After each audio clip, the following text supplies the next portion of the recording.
وہ عمل ہمارے سامنے ظاہر ہو جانے کے بعد وہ اس پر عمل کرنا ہمارے لیے واجب ہو جاتا ہے۔ ایسا نہیں کہ ہم نے بس سن لیا یا سن کر ایسے نظر انداز کر دیا، یا ہمارے وہ من کی بات ہمارے دل کی بات نہیں ہے، یا ہمیں پسند نہیں آ رہی ہے تو اس کو ہم چھوڑ دیے، ایسا ہم نہیں کر سکتے۔ اور اگر کوئی شخص ایسا کر رہا ہے تو گویا کہ وہ چیز اس کے لیے قابل قبول بھی نہیں ہوگی۔ آپ نبی صلی اللہ علیہ وسلم کی باتوں کو ٹھکرا کر اور چھوڑ کر یہ سمجھ لیں کہ ہم اگر ایسا کرتے ہیں تو اس میں ہمارے لیے فائدہ ہوگا، اور بلکہ ایسا نہ کریں تو ہمارے لیے نقصان ہے، تو وہ چیز ہمارے لیے صحیح نہیں ہوگی۔ اب ہم تھوڑی دیر کے لیے بات کرتے ہیں یعنی سنت ائمہ کرام کی نظر میں۔ بات جب آتی ہے تقلید کی، اس کو تھوڑا غور سے اگر سن لیں، ہر جگہ ہم یہ سنتے ہیں کہ ہم بھائی مقلد ہیں، ہم تقلید کرتے ہیں، ہم فلاں امام کو مانتے ہیں اور فلاں امام کے ذریعے سے ہم اس چیز کو سنتے ہیں۔ اب یہاں پر آپ دیکھیے کہ کیا ان اماموں نے جن کو ہم نے اپنا امام مانا ہے، ان اماموں نے یہی بات کہی کہ میری تقلید کرو، یا انہوں نے کچھ اور کہا ہے؟ کچھ تو کہا ہوگا۔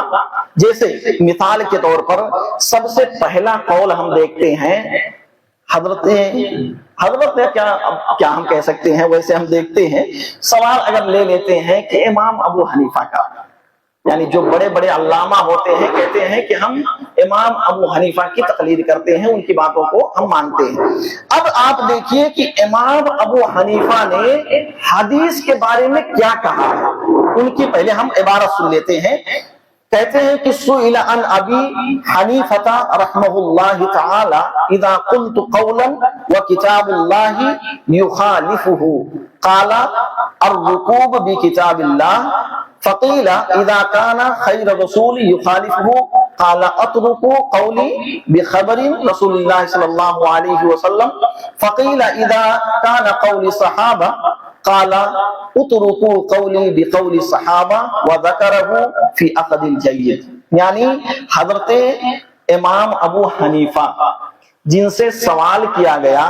کہ آپ کا قول اگر قرآن کے آیتوں کے ساتھ ٹکرا جائے تو ہم کیا کریں؟ امام ابو حنیفہ نے کیا کہا؟ میرے قول کو چھوڑ دینا۔ پھر کیا پوچھا گیا کہ اگر آپ کا قول نبی صلی اللہ علیہ وسلم کی باتوں سے ٹکرا جائے تب ہم کیا کریں؟ امام ابو حنیفہ نے کہا کہ میرے قول کو چھوڑ دینا۔ پھر سوال کیا گیا کہ اگر ایسا ہو جائے کہ آپ کا قول صحابہ کرام کے قول سے ٹکرا جائے تب کہا پھر بھی ہمارے قول کو چھوڑ دینا۔ اب جس سے ہمیں یہ معلوم ہوتا ہے کہ ان ساری چیزوں میں امام ابو حنیفہ نے کہہ دیا صاف طور پر کہ اگر قرآن کی بات آ گئی، حدیث کی بات آ گئی، صحابہ کا عمل مل گیا تو گویا کہ میری بات دو کوڑی کی ہو گئی، میری بات کو تم مت ماننا، اسے وہیں پر چھوڑ دینا۔ یہ سمجھ لینا کہ یہاں پر اللہ کے رسول صلی اللہ علیہ وسلم کے اور صحابہ کرام کا عمل ہمیں مل گیا۔ اب اس پر آپ غور کریے، جو لوگ یہ مقلد بنے ہیں، تقلید کرتے ہیں اور یہ کہتے ہیں امام ابو حنیفہ نے رفع دین کرنا ترک کر دیا، جس بنا پر ہم رفع دین نہیں کرتے ہیں، آپ یہ دیکھیے کیا نبی صلی اللہ علیہ وسلم رفع دین کرتے تھے کہ نہیں؟ نبی صلی اللہ علیہ وسلم رفع دین کرتے تھے۔ امام ابو حنیفہ نے کہا کہ اگر نبی کی بات آ جائے گی میری بات کو چھوڑ دینا، تو یہاں نبی کی بات آ رہی ہے نا کہ نبی صلی اللہ علیہ وسلم یعنی رفع دین کرتے تھے۔ امام ابو حنیفہ نے کہا نبی کی بات آئی، ہماری بات کو چھوڑ دینا، ہم کو چھوڑ دیے، ہم رفع دین کرنا شروع کر دیں۔ تو یہ امام ابو حنیفہ کی بات رہی۔ اور اس سے آگے آپ دیکھیے امام مالک، حضرت امام مالک بن انس فرماتے ہیں کہ بلا شبہ میں بھی ایک بشر ہوں اور میرا قول صحیح بھی ہو سکتا ہے، غلط بھی ہو سکتا ہے، لہٰذا میرے قول پر غور و فکر کرنا اور جو کتاب و سنت کے مطابق ہوگی اس پر عمل کر لینا اور جو اس کے خلاف ہوگی اس کو چھوڑ دینا۔ یہ کون کہہ رہے ہیں؟ امام مالک کہہ رہے ہیں کہ میری باتوں پر پہلے غور فکر کر لینا، پڑھ لینا، تحقیق کر لینا، اگر قرآن اور سنت کے مطابق ہے تو عمل کرنا ورنہ اس کو چھوڑ دینا۔ میں انسان ہوں، مجھ سے بھی غلطی ہو جاتی ہے۔ اسی طریقے سے امام شافعی کیا کہتے ہیں کہ جب تم میری کتاب میں کوئی بات سنت رسول کے خلاف پاؤ تو میری بات چھوڑ دو اور سنت کے مطابق عمل کرو۔ یہ ان لوگوں کی باتیں ہیں جن کو ہم اپنا امام بنا کے بیٹھے ہیں، جن کو ہم یہ کہتے ہیں کہ ہم ان کی تقلید کرتے، وہ ایسا کرتے ہیں اس بنا پر ہم کرتے ہیں۔ تو انہوں نے تو یہی بات کہی ہے نا کہ جہاں پر قرآن حدیث کی بات آئے ان کی باتوں کو چھوڑ دیا جائے، قرآن اور حدیث کو لے لیا جائے۔ تو ان ساری چیزوں میں جہاں ہمیں بہت ساری چیزیں ملتی ہیں اس کو ہم کیوں نہیں پڑھتے ہیں؟ اور یقین مانیے کہ اگر کوئی ایسا شخص ہے جو بالکل ہو بہو اسی طریقے سے، چاہے امام ابو حنیفہ ہو جائے، امام شافعی ہو جائے، امام مالک ہو جائے، ان کے یعنی اگر اقوال کو، ان کی عبارت کو، عربی عبارت کو پڑھ لینا اسے سمجھنے والا ہے تو چاہے مانے نہ مانے لیکن اس کے ذہن میں بات ضرور بیٹھ جائے گی کہ صحیح بات یہی ہے کہ جہاں پر بھی نبی صلی اللہ علیہ وسلم کی بات آ جائے وہیں پر ہم ان کے قول کو چھوڑ دیں گے اور نبی صلی اللہ علیہ وسلم کی بات کو ہم لے لیں گے۔ اسی طرح سے امام احمد بن حنبل تھے، ان کے بارے میں بھی آتا ہے کہ کسی آدمی کے قول کی خاطر جو ہے سنت رسول کو ترک کرنا یہ باعث ہلاکت سمجھتے تھے، یعنی وہ خود کا ان کا اپنا عمل ہے، وہ ایسی حالت میں کہ جس نے رسول اللہ صلی اللہ علیہ وسلم کی کوئی حدیث جو ہے رد کر دی گویا کہ اس کے لیے ہلاکت و بربادی ہے۔ یہ کون کہتے تھے؟ امام احمد بن حنبل۔ وہ کہتے تھے کہ حدیث اگر آ گئی ہے اس کو تم نے انکار کر دیا، چھوڑ دیا تو تمہارے لیے ہلاکت و بربادی ہے۔ وہاں مت دیکھنا کہ میں کیا کہہ رہا ہوں، فلاں امام کیا کہہ رہے ہیں، فلاں نے کیا کہا، تم یہ دیکھ لینا کہ یہ نبی صلی اللہ علیہ وسلم کی بات ہے۔ خلاصہ کلام ہمارا یہی ہے کہ ہم جو کچھ کر رہے ہیں ان ساری چیزوں میں ہمیں یہ دیکھنا ہے آیا اس کی اصل کہاں سے ہمیں مل رہی ہے، نبی صلی اللہ علیہ وسلم تک وہ بات ہمیں مل رہی ہے یا نہیں مل رہی ہے۔ جیسے کہ ہم بدعات کو دیکھتے ہیں، بدعات کی تعریف میں دیکھ لیں، ہر وہ کام جو ایک انسان سنت سمجھ کر دین کے اندر ایجاد کر دے اور ثواب کی نیت سے اس پر عمل کرنا شروع کر دے۔ آج بدعات کی بے شمار مثالیں ہم لے سکتے ہیں کہ جو ہمارے سامنے موجود ہیں، لوگ سنت کے نام پر وہ چیزیں کرتے ہیں اور لوگ اس پر عمل بھی کر رہے ہیں۔ ایک انسان پر افسوس تب ہوتا ہے کہ جس نے کیا اگر وہیں تک محدود ہے تو ٹھیک، خود بھی گمراہی کے راستے پر جا رہا ہے اور اپنے پیچھے کتنے لوگوں کو لے جا رہا ہے۔ مجھے تو افسوس ہوتا ہے کہ کیا وہ شخص ڈرتا نہیں اللہ سے؟ آج اگر میں یہ کام کر کے اگر اکیلا کیا تو چلو ٹھیک ہے، اللہ سے میں سوال و جواب ہوگا، اس میں تو کچھ معافی کی گنجائش ہوگی، کچھ اللہ سوال و جواب کرے گا۔ جب اللہ یہ پوچھے گا کہ تم نے اپنے ذریعے سے لاکھوں لوگوں کو پیچھے گمراہ کیا ہے، ان کے گناہوں کا اجر جو بدلہ اور جو سزا ہے وہ کون بھگتے گا؟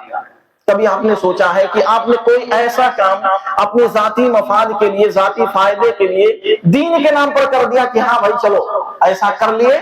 یہ دین ہے، دین کے نام پر ہم امت کے لیے خیر اور بھلائی کر رہے ہیں، کیا ایسا کرنا صحیح ہے؟ اگر ایسا ہوا تو یقین مانیے کہ ہم بچ نہیں پائیں گے۔ ہم دوسروں کے لیے، خاص طور پر ہمارے علماء جن کو ہم یہ کہتے ہیں کہ یہ عالم دین ہے، وہ اپنی دنیا کے لیے اپنی آخرت برباد کر رہے ہیں۔ عالم کے نام پر اپنی خود کی تو ضمیر مردہ ہے ہی، دوسرے جو علماء ہیں بیچارے ان کی بھی ضمیر کو اور ان کی عزت اور وقار کو عوام کے سامنے کم کروا رہے ہیں اور کم ہوتا ہوا جا رہا ہے۔ انہیں اس بات سے نہیں ڈرنا کہ اگر اللہ نے ہم سے یہ سوال کر لیا کہ تم نے ایسا کیا، تمہارے پیچھے اتنے لوگ کیے تھے، کیا جواب دیں گے وہ؟ کیا جواب دیں گے؟ ایسی حالتوں میں بے شمار بدعتیں ہمارے سامنے عام ہیں، لوگ کرتے رہتے ہیں، کرواتے رہتے ہیں، لیکن یہ سمجھتے ہیں یہ بھی دین ہے۔ تو میں آخر میں بس یہی کہوں گا کہ دین جو ہے، آپ پہلے دین کو پڑھیے، سنت کو سمجھیے کہ سنت ہے کیا اور سنت پر عمل کس طرح ہوگا، کون سا عمل ایسا ہے جو ہم کر رہے ہیں وہ سنت کے خلاف جا رہا ہے اور کون سا عمل ایسا ہے جو سنت کے موافق ہے۔ جو سنت کے موافق ہے اس پر ہم عمل کریں، جو سنت کی مخالف ہو رہی ہے بات اس کو ہم وہیں پر چھوڑ دیں، اور بجائے اس کے کہ ہم اپنے ائمہ کی، اماموں کی تقلید کے، ہم نبی صلی اللہ علیہ وسلم کی صحیح حدیث کو، صحابہ کرام کے عمل کو دیکھیں اور اس پر عمل کریں جو ہمارے لیے نجات کا ذریعہ ہوگا۔ آخر میں دعا کرتے ہیں کہ اللہ تبارک و تعالی ہم تمام لوگوں کو آج کی اس درس میں جو باتیں ہم نے سنی، اللہ ان تمام تر باتوں پر عمل کرنے کی توفیق عطا فرما۔ اللہ تبارک و تعالی دوران درس ہم سے جو کچھ غلطیاں کوتاہیاں ہوئی، اللہ ہماری غلطیوں کو معاف فرما، اللہ رب العزت ہماری غلطیوں کو معاف فرما۔ اللہ تبارک و تعالی ہم تمام لوگوں کو